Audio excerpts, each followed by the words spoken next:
Hello everyone, this is Reena and welcome to Fashiony TV. मेरी एक और रिएक्शन वीडियो में आपका बहुत बहुत स्वागत है। यदि आप फर्स्ट टाइम आ रहे हो मेरे चैनल पर, प्लीज़ चैनल को सब्सक्राइब करना, वीडियो को लाइक भी कर देना, ज़्यादा से ज़्यादा शेयर भी कीजिए ताकि ज़्यादा से ज़्यादा और लोगों तक ये वीडियो पहुँचे।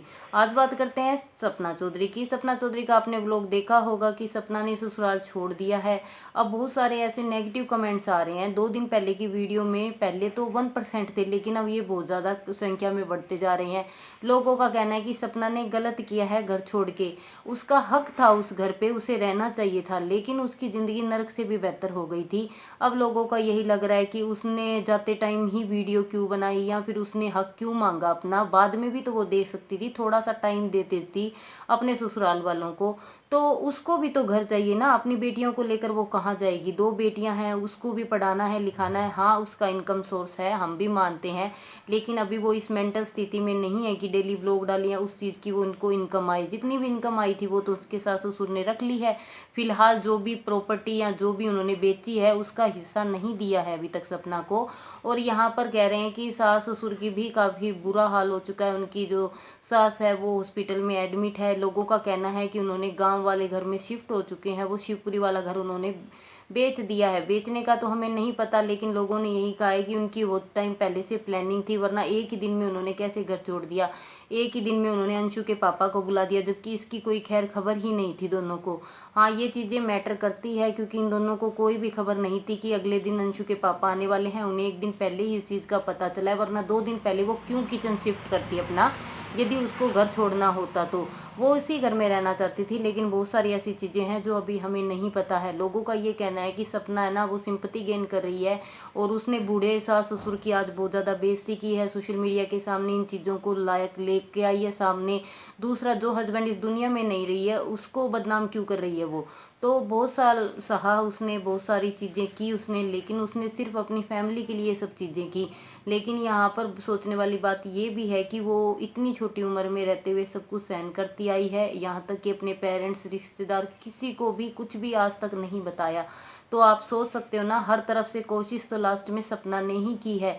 यदि उनके सास ससुर चाहते बेटियों को, पोतियों को, सबको, मतलब यहाँ पर इक्वल दर्जा दे सकते थे वो सबको, तो मैं तो यही कह रही हूँ कि आप दोनों पहलू देखो। वैसे तो दुख होता है, उनके सास ससुर भी बूढ़े हो चुके हैं, लेकिन आने वाले टाइम में शायद उनको समझ आ जाएगा कि जिनके बहकावे में आकर उन्होंने ये सब किया है, पोतियां खो दी, बहू खो दी, बेटे वो पहले ही खो चुकी हैं, तो वो कोई सेवा नहीं करेंगे। आने वाले टाइम में शायद उनको सपना की अहमियत का एहसास हो जाएगा।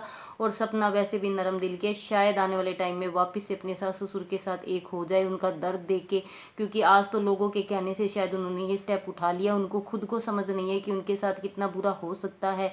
यहाँ पर सपना की लाइफ फिर भी शायद अच्छे से हो सकती है, क्योंकि यहाँ पर जो टॉर्चर सहती थी वो शायद कम हो जाएगा। अपनी बेटियों को और अच्छे से ध्यान से पढ़ा पाएगी, अपने करियर पर ध्यान दे पाएगी। इतने सालों से घर की गृहस्थी से ही बाहर नहीं निकल पा रही थी। इतने दिनों से उसके लोग कभी आ रहे हैं, कभी नहीं आ रहे हैं, कभी वो अकेली दिख रही है, कभी बेटियों को दिखा रही है, बीमार हो रही है। इतना सब कुछ हुआ है उसके साथ 1 या 2 सालों में कि उसकी लाइफ पूरी तरह से चेंज हो चुकी है। लेकिन उसकी मजबूरी भी है। लोग कहते हैं हर चीज़ में वो व्लॉगिंग करती रहती है। वो घर छोड़कर जा रही है, उसमें भी उसने व्लॉग किया, ऑडियो तक उसने वहाँ पर रिकॉर्ड करने की क्या जरूरत थी। तो यहाँ पर आपको मैं बता देती हूँ कि वो एक व्लॉगर है, उसको हर एक चीज़ का प्रूफ भी देना होगा, वरना उसको पता है कि यदि वो सोशल मीडिया पर आकर कुछ भी बोलेगी तो लोग बिलीव नहीं करने वाले हैं, इसलिए शायद उसने ये सब चीज़ें भी की होगी।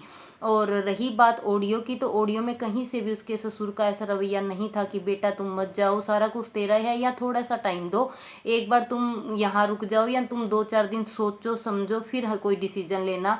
आपने ऑडियो सुनी होगी, उसमें ऐसा कुछ भी नहीं था। ऊपर से उसकी सास ने जो गहने थे वो भी रखे, उसमें कहती हुई सुन रही है कि ये गहने तो मेरे बेटे ने करवाए हैं। तो ठीक है ना, तो फिर ये घर आपके पति का है, तो वो भी तो, राजवीर भी तो उसके पति थे, सूरज भी तो उसके पति थे, तो इस घर पे उसका हक नहीं है? सोचो आप, खुद सोचो ना ये चीज़ें कि वो उसका बेटा, वो उसके पति का धन। तो सपना का कुछ नहीं हुआ। सपना ने इतने साल जो यहाँ पर काम किया है या इनकी सेवा की है, उनकी कोई अहमियत नहीं है।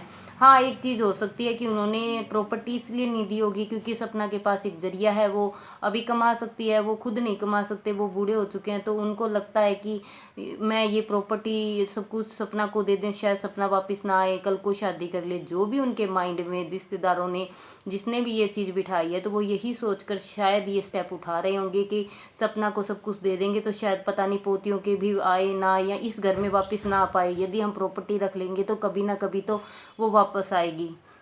ये भी हो सकता है ना। अभी इतने बुरे तो है नहीं क्योंकि उन्होंने ही राजवीर की शादी सपना से करवाई थी, क्योंकि वो अपनी पोतियों को नहीं खोना चाहते थे। या फिर जब उन्हें पता होता कि मतलब सपना बुरी है या फिर वो बुरे होते तो वो क्यों अपने बेटे की शादी करवाते। कुछ मिसअंडरस्टैंडिंग हुई है, और ये सपना ने बार बार क्लियर करने की भी कोशिश की है कि रिश्तेदार हैं वो सास ससुर को भड़का रहे हैं, वरना वो अच्छे हैं नेचर के। ये हमेशा करने की कोशिश भी की, हमेशा वीडियो के थ्रू उन्हें भी समझाने की कोशिश की, अपने उन रिश्तेदारों को भी समझाने की कोशिश की कि तुम कितनी भी कोशिशें कर लो, मैं इनसे अलग नहीं होंगी।